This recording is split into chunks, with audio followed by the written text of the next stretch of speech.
Hey, what's going on, everybody? It's your boy here, Dr. McIntyre, JR McIntyre, the Hood Motivator, and welcome back to the Motivators Table Podcast Season 5. Yes, get your highlighters and your pens ready. We got an awesome guest today. I can't wait for you guys to hear from these young men. But before that, thank you to Los Angeles Tribune for giving me the opportunity to spread my positivity. Thank you to the Riverside platform and all my sponsors. But let's get into it. It's a good conversation. While you're on the way home, while you're listening at work, anywhere, tune into this. We want to bring right now to the stage, right now, Mr. Stefan Graham. How you doing, sir? What's going on, brother? Doing great. How about yourself? Steven, how you doing? I don't know if I butchered it, but it's Steven or Stefan? Yeah, Steven. Steven, what's going on, brother? How you doing? I'm doing outstanding. Blessed, man. Thank God for another day. Yes, sir. It's good to have you on my platform, brother. I appreciate you so much. Thank you. Thank you. Yeah. Let's get right into it, man. Let's tell the world who you are.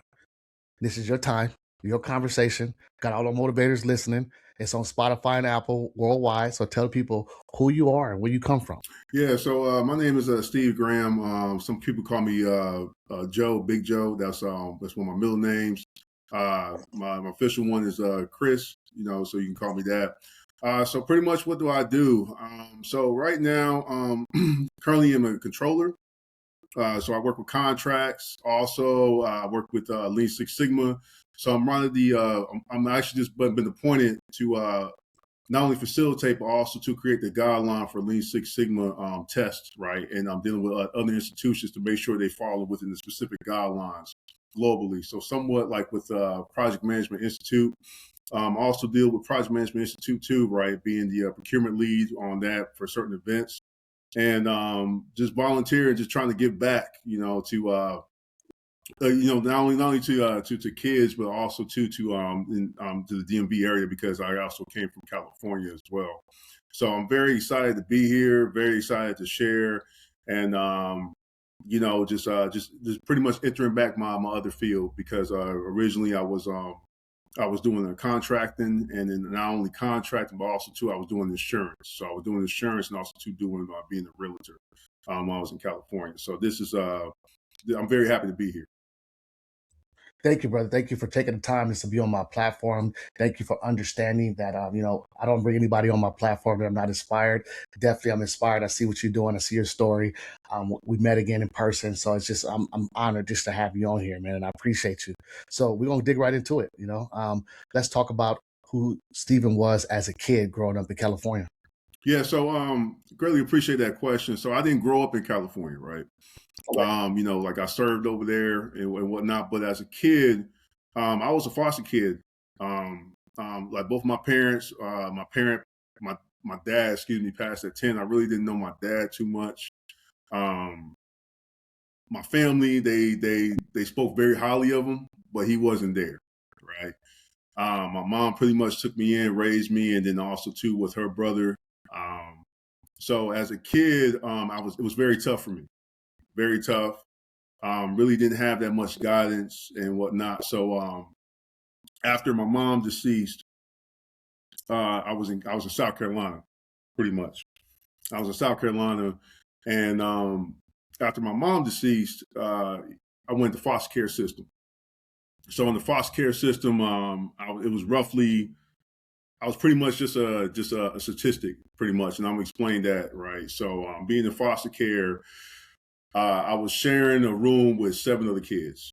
There was 10 kids in the house overall, ranges between 9 to 17, right? Had a foster mom that was pretty much just like, hey, we need to check, right? So she had 2 older women that 2 other girls. That one was 17, one was 16. They took me in. They were kind of raised up, so to speak. But eventually, it wasn't good. So eventually, I went from that house to moving from foster care to foster care. And then, with that being said, my my grandmother on my dad's side, I didn't know her, right? She took me in. She took me in, and pretty much she could have raised me around like age, I'm going to say 13, 14. She pretty much took me in, and I had to learn my family, right, on my dad's side, which I despised my dad at the time, and I don't want to speak negative about the people that have passed, but that she pretty much gave me my foundation, my dynamic, so to speak. Okay, and I love that too because I always like to touch on who you were as a child, your character. So tell me, after all the experiences in foster care and seeing all that stuff growing up, how was your experience of just going through elementary school to middle school? Like, and I'm just intermingling with these kids and stuff like that. Because I tell people all the time, when my mother died of AIDS, I just shut down. Mm-hmm. I didn't understand. Nobody even took the time to explain to us what was going on, and a lot of us during that time had broken families. Broken families. My dad was, I grew up in an age where, you talk, your father wasn't there. My mother wasn't there. So my father raised us. So the people was telling my father he didn't know what he was doing and thinking they need like sending people to try to take us away from my father because he was a single black man raising his two kids in that epidemic, the AIDS and the crack epidemic and all that stuff. So I understand that. So tell me how you felt as a kid growing up, knowing that, your dad wasn't there and going through elementary and middle school and just trying to figure out life. Man, JR, man, we touching Yeah, deep right now. Yeah, I told you, hey, you come on here, we're gonna talk. Yeah, we going deep, man. So I was, man, elementary school was tough for me, Yeah. right? I was getting bullied all the time. I remember some of the kids that were selling drugs, man, they even offered me clothes. We were like, hey man, like, listen, bro, like, you've been wearing the same jeans, same clothes, man, for a couple of days. Dude, let me go ahead and help you out. You know what I'm saying? Let me give you a few dollars. I was getting bullied a lot. Also, too, when I was in school, because at that time frame, I was transporting schools too. Not only just homes, I'm going to different schools. So trying to go ahead and relate to other people, trying to actually just have a normal conversation. I'm gonna tell you, man, like I was a malnutrition kid. Like I was a chubby kid, right? Like a lot of people don't fail to realize, like, you get, when you have malnutrition, you're either gonna be really skinny or really chubby, right? And for me, I was real chubby, man. So I just only ate like maybe once a day or even once every 2 days because we had to share the food, right? But going through let me take this back. From the parents' perspective, I used to really despise kids that would talk bad about their parents. I really would, man, because you got a home. These kids talking about we got the PlayStation, we got the Xbox. I didn't have that growing up, man. You know what I'm saying? So like it used to tick me off when I'm seeing these and hearing these kids like, man, F my dad, F my mom, blah, blah, blah. And then, I'm like, listen, man, I have to share a bed with 2 other kids, right? So that made me understand that, right? But then when I moved in with my grandparents, middle school got a little easier, right? Because I learned to embrace that, okay, you know what? I am smart. And it was my first stable home I was in, right? Because once I started like learning, how to read and stuff like that, because like at the time when I was actually going through this transition, I finally had a stable school and I was able to actually learn because my mind and my spirit was settled, right? Right. And then coming through there, I was becoming the smart kid because I was going to summer school. I was falling behind it like before. I was going to summer school. I was actually going to school through the long run, and I started making good grades. And then the teacher was like, "Hey, man, you're doing good grades." So at the time in middle school, they had like award ceremonies, and like at the end of every semester. And I remember I was doing that. I was winning like reading award, math award, and I said, "Okay, this is pretty cool." And be honest with you, man, people kind of dig it. And that's when I started getting friends, right? And I started becoming accepting of it. But at the time, I still had some of that anger in me. And then my cousins, they were like, listen, man, we're going to get you active. We're going to get this weight off of you, right? So the first thing I started doing was boxing. Then once I started doing boxing, I did that for a couple of months. Then one of my other cousins, my big cousin, his name was Tyrell, but we call him Tap. he was like, listen, man, we're gonna get you in football, bro, because we gotta turn that anger into something positive. So I started doing well in football, man. You know what I mean? Started doing well in football. And the first season I played, we won our championship. You know what I mean? So it was great. And then not just because of me, but the team, obviously, right? And then ultimately, once I got that weight started getting off and I started getting taller, man, I started playing basketball. And basketball, same thing. Won our first championship when I played basketball, man. So Wow. it was things started turning out for the good. You know what I mean? Yeah. I love that for you. I love that. And that's the transition I love to talk about. Everybody wants to talk about what you're doing now, but I want to see the lead up. I want to see what built your character. What did you have to go through? Because a lot of us, we don't like to talk about what we go through. And I like to target the ugly. What happened to you to make you transition to be the person you are at right now? Yeah. So that's a good story, and we're gonna keep talking about it. So once you got into high school, what happened after that? Like what drove you to go into the military after that? Yeah, so this is where it gets tricky, okay? So, like mind you, right, and keeping on with whoever who's listening, I want this to be inspired. Mind you, I was coming into myself, right? Now, high school, I had to transition from leaving my grandparents because my grandparents were sick. And then the city that we were living in, Lake City, South Carolina, small town, but it was they call it ground zero, right? So started getting involved with certain people that I didn't know were doing stuff off the end. So I'm gonna tell you, man, there was one time I actually got framed. I got framed because I was at the wrong place at the wrong time when I was in middle school, right? When I graduated 8th grade, it was the summertime. And ultimately law enforcement stuff came in and stuff got squashed over time. But my grandparents were like, listen, you're gonna move my youngest daughter and her son to Virginia. So high school in Virginia, I transitioned playing football, and I did well in football over there. But not only that, but my academics were good. But now I'm transitioning and seeing from a small town to a bigger city. You know what I mean? And specifically, I was in Norfolk. I went to Woodside High School my first year. And it's a different beast, man.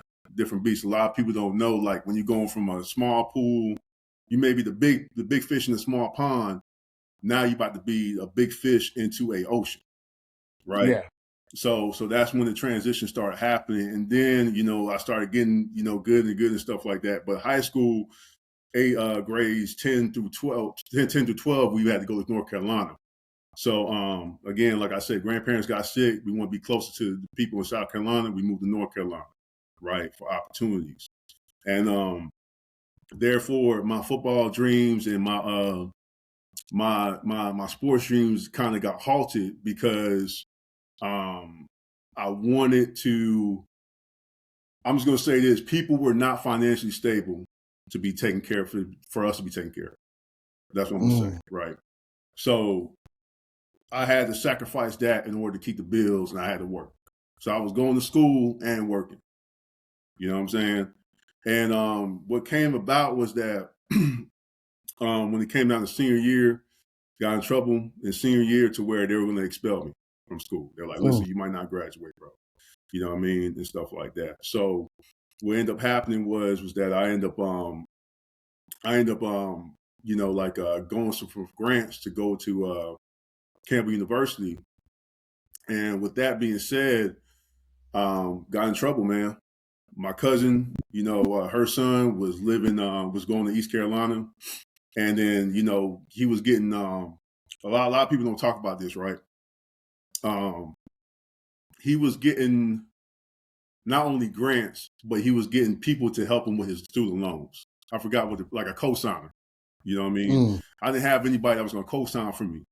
So I had this conversation with my at the time my aunt's boyfriend. He passed away like earlier, but like it eventually became her husband. And pretty much what happened, man, was that he said, "Listen, man, once you out there, it's pretty much going to be you because this is temporary." Straight up, like he told me this as a man, like this is temporary. Like we can't take care of you forever. You got to figure something out. Right. So after that, man, it got real because I really didn't have a co-signer because I went to college after that. But then, you know, bills happen, bro. You know, Yeah, bills happen. yeah, bills happen. So I said, you know what I'm going to do. So I started working in the mechanic shop, learning mechanics, fixing cars. Then one of the people, one of the law students was like, yo, man, you know, you're a good dude, because I fixed his car one time. Mm-hmm. And when I was in college, he said, hey, bro, you know, for your size, man, you could be a club bouncer. You could make a lot of money club bouncing, bro. So I was like, man, like, I don't know about that. You know, I might see some of my aunts and my uncle friends out there. They don't want, you know what I mean? Whatever the case may be. So this is going to lead to the military, right? So what ended up happening, man, was that I was club bouncing. I was making a lot of money, man, in Carolina, bro. And I was still going to school. And then one of the people that I was actually club bouncing with, his uncle was one of the owners of the actual affiliation. So he owned like several clubs throughout Carolina. So he said, hey, bro, I had some bouncers, man, that got fired because they either were stealing or they're getting drunk on the job. How would you feel club bouncing at strip clubs? And I'm like, you sure you want me to do that? He was like, yeah, man, like, it's more money. This is when things started turning, bro. So started bouncing at strip clubs, man. First time I'm getting the fight, I got shot at. You know what I'm saying? I had people try to stab me, bro, because people trying to mess with the dancers and all that stuff, man. So it was a different lifestyle, and I was still going to school. But this actually led me to the military. So one of my professors, you know, 3 doctorate degrees, three doctrines, and also 2, he was an author of like 4 books, and he was actually at the strip club. So, you know, I'm not gonna say his name on here, man, but he pretty much was like, hey, man, bro, like, don't you got class tomorrow? I'm like, man, you got to teach the class, right? You know what I'm saying? So, like, you know, he doing this thing, whatever. But anyway, man, we were in Fayetteville, North Carolina, where J. Cole's from. Yeah. And the thing is, too, was that, like, you know, he had a conversation with me at class, you know, at class that next day. And, you know, he saw how hard I was working. I was trying to maintain these grades and worried about, you know, student aid and stuff like that. So he was like, yo, bro, I want to let you know, man, that do you really, can you really sustain this?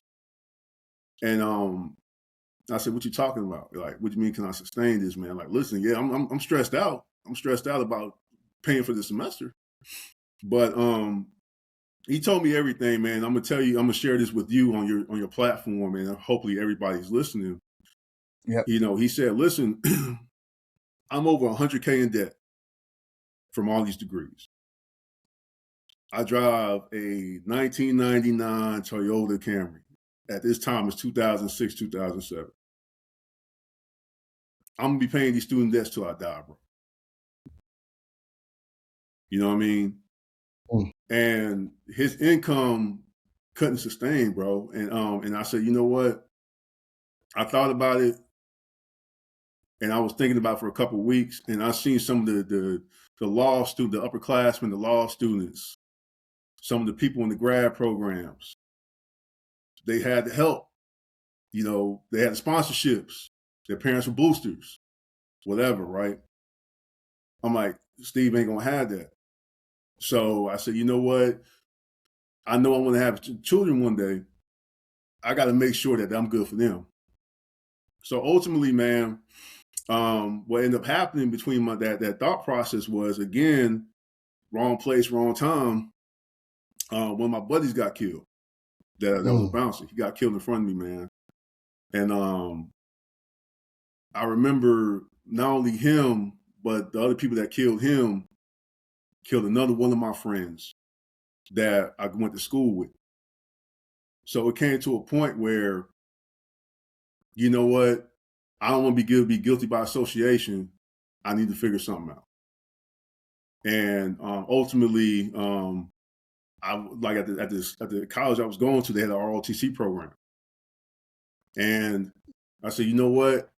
Let me see if I can go to the recruiting office, bro. And I went to the recruiting office, and I was really trying to join the Air Force. The Air Force, man, they weren't there. They never there, bro. You know, the Yeah. Army, they were max capacity in all MOSs, max capacity, bro. So the Marine Corps, I wasn't trying to go to the Marine Corps, and then I talked to one of the E9s. The E9s was like, "Look, man, I don't want no thugs in my Marine Corps." Straight up, he thought I was a thug. I was like, "Bro, you crazy, man." So you know what? Yeah. The Navy recruiter was like, "We'll take you." This cool Navy recruiter, he drove a BMW. He was just cool, man. Had all this nice watch and all of this stuff, man. And like he's like, man, like, bro, I'm gonna take you. And then sure enough, that's when my career started. That's dope, man. I love that story because people don't understand that transition. You know, I tell people all the time too, you know, thank you for your service and everything you have done. And man, you got a remarkable story. You know, I remember getting out the military, starting a security company, and being out there and seeing all the stuff that you was just talking about. And it's tricky out there, being security, bouncer, all that stuff, putting your life on the line, and all the stuff that you got going on. But I remember joining the military, and I just got out of jail, and I was like, I just need to get away. I need to eat. I need to find somewhere to sleep. I just need to be gone, because if I stay here, I'm going to end up dead or in jail, you know, in California, and I'm going to be a statistic. And that's looked like it was trending to that. So I tell people all the time, like you, the Army saved my life, the Navy saved your life, and look what you're doing now. Look who you are now, and that's why we transitioning, because you know people look at us like, okay, look at us what we're doing right now, but not knowing how we got there, right? And how hard it took for us to transition to get our mind right. Because even when I went to basic training, I still wasn't getting it right. I almost got kicked out of basic training, but fighting and doing all this crazy stuff, and look where I'm at now. And we want to thank you for you going through that, and look where you at now. You know, meeting you and feeling your energy at the conference, man. I was like, man, I got to get this brother on the podcast. I want him to tell his story. And I tell people all the time, I don't bring nobody on my motivators table that I'm not inspired by. I'm definitely inspired by your story and what you got going on, and continue. I also got my PMP, so you know, I think this is a year or next year that I got to catch up on my PDU. So maybe you could help me with that. I'm gonna tell you something, brother. I'm gonna tell you something, man. I got my PMP in 2017. I didn't keep up with it. I take my PMP exam again tomorrow. So they really serious about that. If you don't continue your PDUs, I'm trying to tell you, bro. I got it when I was in California, man, and you know, 2020 happened. It was the perfect time to get it because they were like waiving stuff, and you know, I was just real focused on other things. And you know, now like with some of the jobs and stuff that I've been working on, they're like, bro, that's a requirement now. So I was like, oh my gosh. So yeah, that's why I was like, I'm getting it again. And like, believe it or not, man, a lot of this stuff changes over time. You'll be surprised how much the PMP expands every 3 or 4 years. I don't use it, but you know what I'm saying, because I'm speaking, but I spoke at a project management little small conference, and I would continue to give my advice on it. But at the end of the day, like for us to get it, it's remarkable. You know what I'm saying? So I'm gonna keep. I think mine's expire. Let me see. Hold on, we're doing this live. August. So I think we got what is it, 30, 40 PDUs a year that we got to keep up to renew it. So I'm gonna make sure I try to continue that process while I'm still getting this doctorate. You know what I'm saying? So thank you for what you do, man. And now let's talk about your experience in the military. Yeah. As a Navy corpsman. Yeah, so I wasn't a corpsman, man. Okay. Yeah, I wasn't a corpsman. So what I was doing was I was what you call a SH, right? RS. So excuse me, let me backtrack. I was a deck seaman. Okay. So when I joined the recruiting station, there wasn't enough. They didn't have enough MOS/ rates, right? So they were at max capacity again. You know what I mean? So they were like, listen, man, only thing we have is you can be in deck. You're going to be doing something with the ship. That's it. They were very brief on it. I did that, and I'm going to tell you, bro, that was my first experience in Norfolk, right? Norfolk was crazy, man, because I was working 13, 14-hour days. You know what I'm saying? And I was cleaning the ship. I had to haul the ship, and because of my size, bro, we got to lift up the heaviest things, man. And we had this guy named Duke. Duke, man, rest his soul, man. Duke was a great guy. Duke was a boatswain's mate. They're the people that actually have a ship. And, we work with the boatswain mate if you're a deck seaman, but Duke was a boatswain's mate. And he was a big dude, man, like 6'7", 6'8", just looked like a boxer, bro. He's like the Rock Dwayne Johnson, like just solid. You know what I'm saying? Naturally, bro. Like I'm talking about dude, 100 push-ups like that. You know what I'm saying? Just maxing out the gym. But anyway, it took a toll on his body. You know what I mean? And that was my condemnation of like, listen, I can't be doing this. So I requested to go ahead and get a rate, right? Pretty much get a job in the military. So the original job I had was I was going to be an engineer because I was a prior mechanic. I could do either engineering or I could do aviation. So some quotas open to where, okay, we can go ahead and see if we can get that, right? And I'm going to tell you, man, like some of the people in my military experience, to answer your question, they ripped up my paperwork. Right there. They're like, listen, bro, you're not going nowhere. You know what I mean? Like they literally ripped up my paperwork. Like, you know what I mean? That's how crazy the Navy was back then, like before the 2010s, man. And that was ridiculous. So around that time frame, I ended up getting a job, but the only job they had was either being the cook. And I was like, I ain't being no cook, man. I already seen some of the movies of the cooks, and it's all black people. I ain't trying to do that, bro. I was gonna keep it real with you, man. I'm not trying to do that, bro. I ain't trying to be no stereotype. That's number one.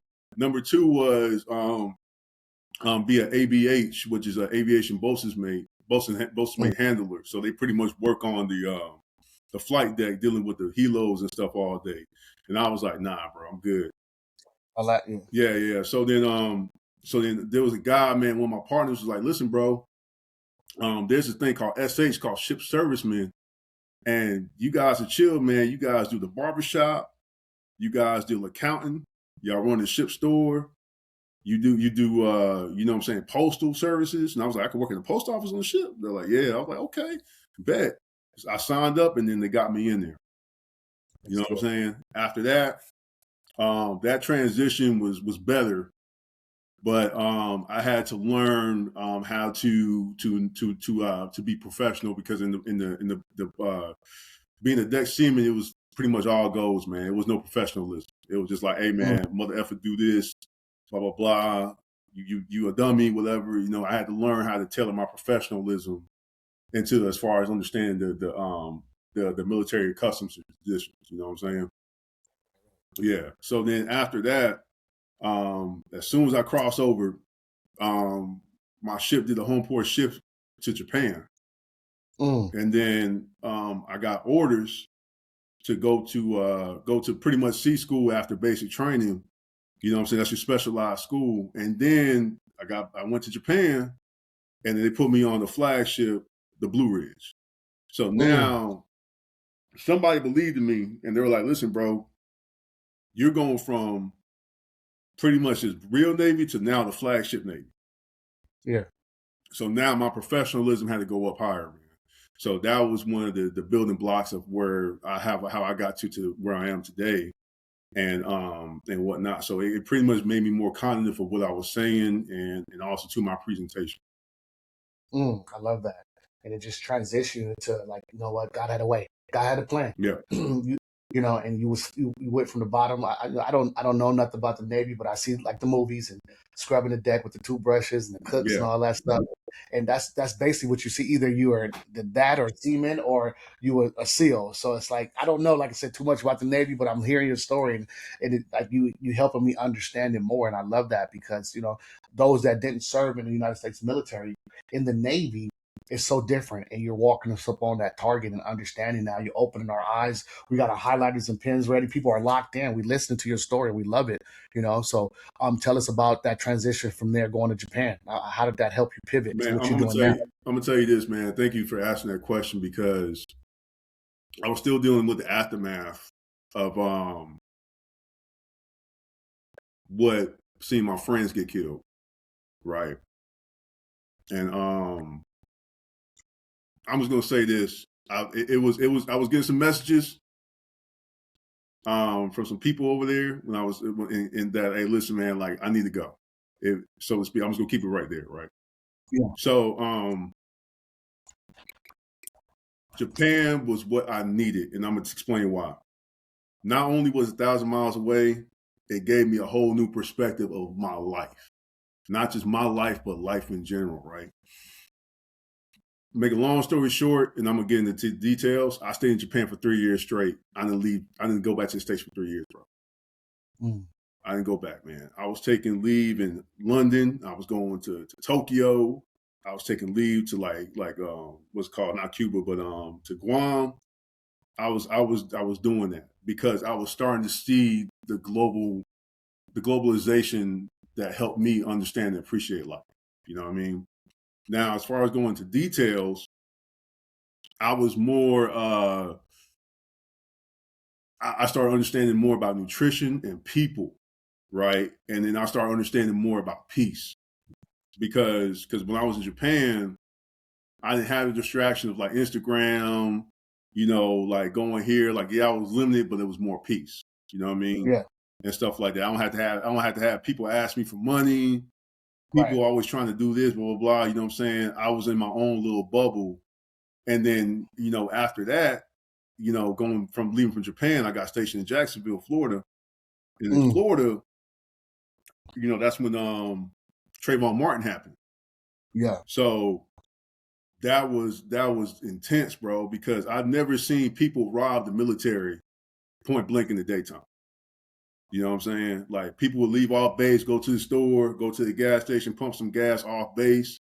Then people robbing people. You know what I'm saying? Police officers getting shot at by the people because of the whole Trayvon Martin. I got there literally the week after Trayvon Martin situation. And I'm gonna tell you, bro, that was crazy. You know what I'm saying? So, from Japan, going from Japan back to the States, I was like, now I'm really like back in survival mode, so to speak. You know what I'm saying? So that really kind of brought me, like, humbled me a little bit, and it was great. Mm. I love that. So the pivot, and that's what we talk about. I don't know if you got my book, The Power of the Pivot. Did you see that? Check that out on I Amazon. saw it. I'm actually gonna buy it, man. No, so it's actually free right now on Kindle if you want it. So go ahead and get it. You know what I'm saying? But if not, then you can buy it, support me. I'm always down with the support. I Yeah. appreciate it. We gonna buy, bro. We gonna support each other. We gonna support. Thank you, man. I appreciate you. Support. And the pivot is big, especially coming from guys like us that been through some stuff. So it's like, how do we pivot? How do we understand? And that hit home with me when you say you didn't want to go back home, because when I left California, I was in Germany for 3 years. Mm-hmm. I didn't want to go back home because every time I went back home, they still doing the same thing. Mm-hmm. And it's like, oh, you think you better than us? No, I'm not. And I could have easily did something to protect myself or got taken out because of being around the wrong guys. And I was still hanging out with some of the same guys, not knowing. Now I know now I'm 45. These guys were jealous of me. You know what I'm saying? I got 40 years, really good friends, but I got some that they didn't even know that they had 2-parent homes. Yeah. Bro, like you gangbanging with 2-parent homes, your mom and dad is at the house. Mm-hmm. My mother's dead. Well, now that I talk about it, you didn't know? Yeah, because my dad always told us don't take the information outside the house. So I didn't tell nobody, my mom, the school knew, but that we were living with my grandmother in Compton and Long Beach, Mm-hmm. that my mother died of AIDS, that my dad was struggling, that he was trying, like, man, it was hard. But it made us who we are today. For sure. And we commend you for who you are, what you have done, and the transition. You know what I'm saying? So let's talk about the pivot, getting out the military now. Okay. So not out, right? Right. But I was doing businesses, right? So I peeled back in certain areas. So pretty much I went part time, so to speak. So with that being said, I started working with different companies. So I got into the real estate game and the life insurance game first. Then once I did the life insurance, started working with some companies in life insurance in California after I left Jayville. And some of those companies really didn't know the business. I started getting short sale, right? Mm. Then after that, after getting short sold, then I went and I started getting into real estate. So I did a combination of both. And with that being said, I started learning the businesses, and I started learning about how to properly not only pay myself, but also to have a team. You know what I mean?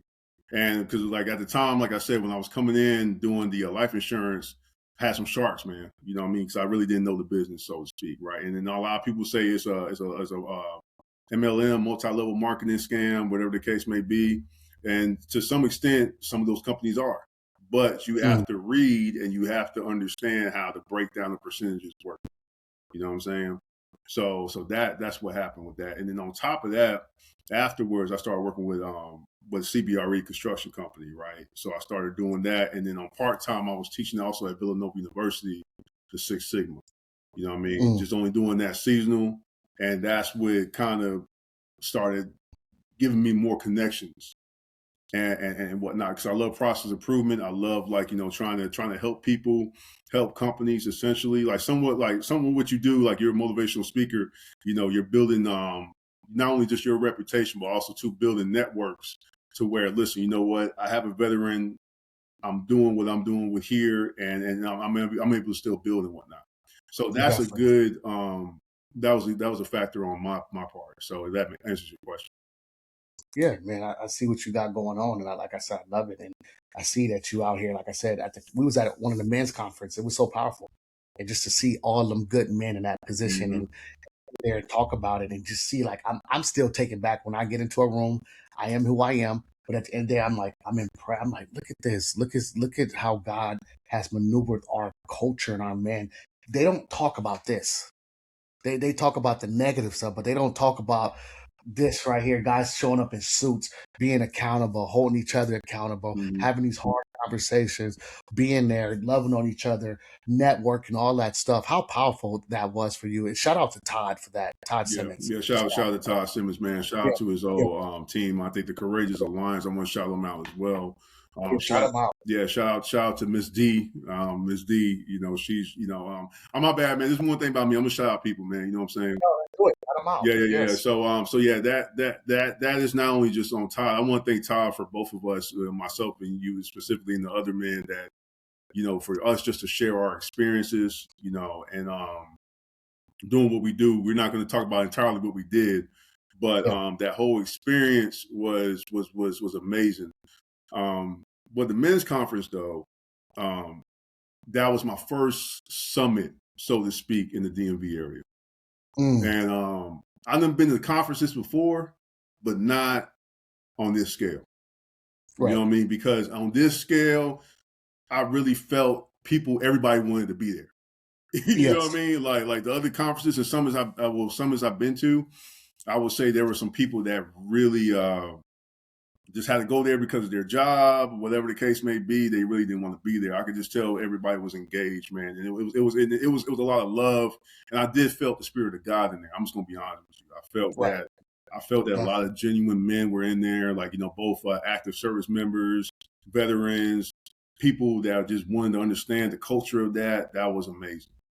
Yeah, definitely. It was really good. Like I said, I love to shout out people. I love the name drops. Todd, we appreciate you for putting us all in the same room in your team and doing all these things. And me and Todd, we met on LinkedIn, and he said he's been watching my story for a long time. So he grabbed me, put me in that room. So I appreciate him for that. And then it allowed us to link up and network together. And what I'm saying, I told you, I said, hey, I got some time for you. Let's get on the podcast. Let's talk about it. Let's come to the motivators table, because where do the motivators go get motivated? Where do the inspirers, where do the healers? They come here. And that's why I wanted you to come here, because I felt your energy and I wanted to hear your story. And I'm not only did what I wanted to hear, I wanted to share your story with with the universe, because this is what I'm doing. I was not luckily, I put in the work, 10,000 hours, probably over 100,000 hours in my craft of speaking for free. And then podcasting. Los Angeles Tribune found me last July, signed me, and put my Spotify, my Apple up, and I'm able to drop podcasts every Tuesday and Thursday from my home and put it out in the universe and continue to do what I need to do and continue to be great. So I'm happy to have you on my platform, man. Let's talk about what's going on in the future. Tell us about. Yeah, so thank you for that question. So right now, man, I'm still going to school right now. Whatnot. Doing that for as far as business wise, a lot of great stuff. So, like I mentioned before, working with the International Association of Six Sigma Council, we're doing that. Actually, I just got appointed the procurement lead for PMI, Washington, D.C. chapter. Just got appointed for that. Super, super excited about that. Huh? I said, congratulations. Man, I appreciate that, man. Thank you, man. God's been working, man. I've been just praying to God, man. Man, let me see. Yeah. Had some contracts going on. Had some stuff going on with Netflix right now that's in the works. You know what I mean? It's not settled yet. And also too working with I already said Project Management Institute. Working with some other institutions. Some other institutions have asked me to teach the Six Sigma courses and potentially project management. Right, but I want to make sure I get my PMP again before I actually teach. You know what I mean? Yeah. So that's one of the things that's working, man. And just overall this year, my goal outside of just the good things that are coming out, not only the relationships with my family, I just want to get closer to God, man. I love that for you, man. That's one of the biggest things. I said, you know what? I was listening to some podcast. I forgot exactly who it was, but I just want to be grateful. You know what I mean? Like I just want to I'm just getting chills right now. You know what I mean? Like yeah, because I was like, when is the last time I opened up my Bible? When was the last time I actually like just sat down and pray? Just really dived in and pray. You know what I'm saying? Like I got to just take time and give glory to God. To glory to God. You know what I mean? Because just as much as these blessings are flowing, they can be taken away. Yes, exactly. You know what I mean? So yeah, I mean, because I'm like, listen, man, I got some new properties, I got a new vehicle. I got to give this stuff, man. You know what I'm saying? My family's healthy, bro. Like, you know what I mean? You know what I'm saying? Like, we're healthy. You know what I mean? You got to just take time out to do that. And I said, you know what, man? I just want to just give more glory to him, man, because I'm like I said, like, I've had some people deceased. You have as well, right? And I remember last year I got calls from people that some of my friends outside the military, some people in the military, man. I had 6 people die that I was close with. 6, right, within a 4-month time span. And 2 of them committed suicide, bro. And I was like, this is crazy. And I remember one of my homeboys' mom called me, and she was, she said, hey, like, Steve, like, he was trying to reach out to you for some help. And I said, he always reached out to me to ask me for money, but I didn't know how serious this was. So that really took an effect on me. And I said, you know what, man, I just gotta, no matter what stages we are in life, we just gotta appreciate, man. You know what I mean? And that's why I said I gotta give glory to God, man. I just gotta get more tapped in with him and just keep on going, Yeah, man. And I mean, this, like I said, we're not going to get here and get emotional, but this is the platform for it. We wouldn't be here without God, period. So God is part of my business plan. There's no business without him. I'm not even supposed to be speaking this type of way, right? So that's why I created the Hood Motivator, because I want people to judge and see how far I came and see where I'm going. And it's okay because I'm in my authentic self, and I wake up and I pray every day. And I will tell you this, Stephen, faith is a substance of things hoped for, the evidence of things that absolutely continue. You don't like digging your Bible, but the Bible's in your heart. Yeah. Live it, understand it, regurgitate it, take it in. Like you are here for a destiny. God put you here for a purpose. You're living in your divine alignment, your divine assignment, right? And what I heard yesterday about obedience was delayed obedience is still obedience. But still, you got to be that. You got to understand who you are. You know what I'm saying? Take heed, listen. And this is a part of my platform right here where, you know what I'm saying, we pour into you right here. So this is why I do what I do. So hold a cup up in your hand. Cup. No. Fake cup. Gotcha. Pour it out. And I'm gonna pour into you. I want to tell you right now, Stevie, you're special, bro.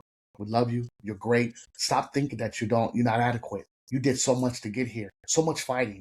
You was been supposed to give up when you was a foster kid. You was been supposed to give up when you had that thinking in your mind that your dad didn't love you. You was been supposed to give up when you were fighting in school, trying to become that young man. You was been supposed to give up when they tried to take your life at the strip club. When you was around all that violence, God still had his hands around you. Mm-hmm. And the reason why he did is for you to have that beautiful family you got, the kids, for you to do what you got to do, to be the best version of Stephen. It's okay to go through everything you went through, but now it's today to become that better version. Love on yourself a little bit more. Tell yourself that. Love on yourself. Say, I love on me. I love on me. I love I love I on me. love on yourself. Because when you love on yourself, Stephen, guess what? It's gonna be easier to love your wife and your kids. It's gonna be easier to love everything that you got going on. You just said right now that you're blessed. New car, new job, all this stuff. You know how many people want to be where you at? A lot. You know how many people are struggling right now? So at the end of the day, take that chance, take that opportunity to say, you know what? Thank you, God. I appreciate you for giving me life, speaking life into me. And that's why I come. That's why I came on. That's why I'm here. Because I can't do this without speaking life into myself. Then I'm going to turn around and speak life into you. And when you leave this platform, boom, you're going to run through a brick wall. Yeah. Because guess what? Men don't tell each other this. Black men alone don't tell each other this. We envy each other. We are crabs in a barrel. I tell you, every room I walk in, I am the elephant because people want to tear me down. But guess what? When you tear me down, you tear me up. Mm-hmm. I'm all the way up. You know what I'm saying? And you know me. When you met me, when you saw me, you was like, hey, it's something that young brother, right? This is what we're doing. Mm-hmm. This is what it is. I don't want to be aligned with somebody that's not moving in the right direction that I'm moving into. For sure. Loving God looks a lot of different ways. Don't judge me. Don't judge Stephen. I love you guys. Thank you for coming on my platform. Stephen, leave your social media real quick. Let the world know how we can find you. Yeah, for sure. So I'm gonna be honest with you, man. My Facebook is private. You know what I mean? So I will say this: you can find me on LinkedIn. Do you want me to type it in, or how you want me to do it? No. Just tell them Stephen Graham. Yeah. Stephen Graham. You'll see HCA, ACHE, MBB, Master Black Belt, and CPC, man. So you'll see me on there. Just go ahead and hit me up on LinkedIn. Also, too, I'm on the Instagram. You know, just not really big on Instagram. So SC Graham 0410, man. You can hit me up on it. Hey, right now, I want you to do me a favor and leave my community, my motivators, with something motivated that you want to drop to them. Yeah, thank you so much for that. For anybody listening on this platform, I do want to say, be yourself. Accept your flaws, and accept that, you know what, I'm not perfect.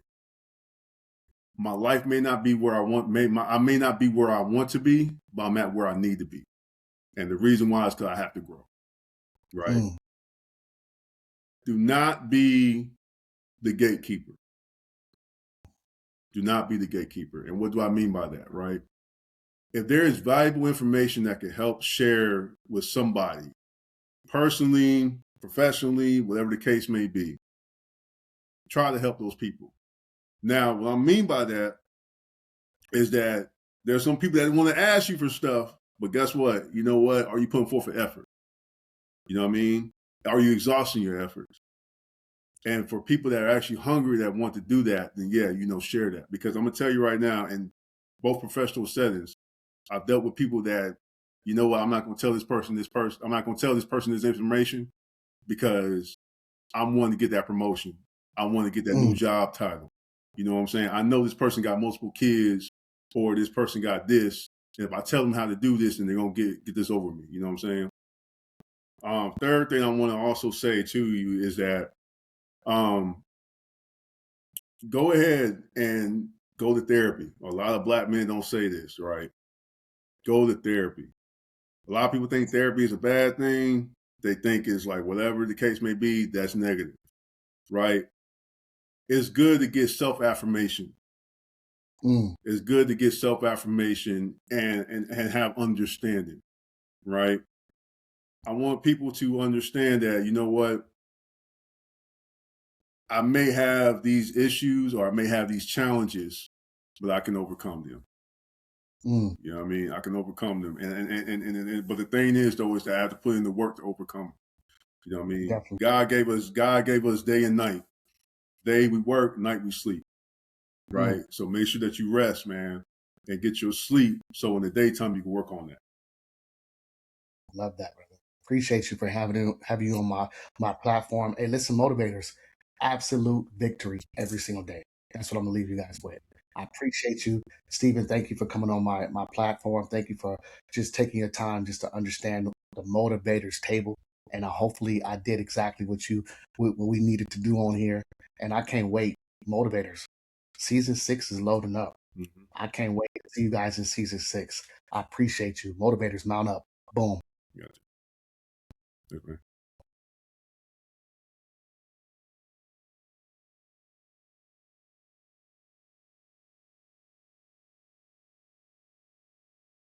Welcome to Seven Eagle Academy, your proven SkillBridge pathway to a career you'll love.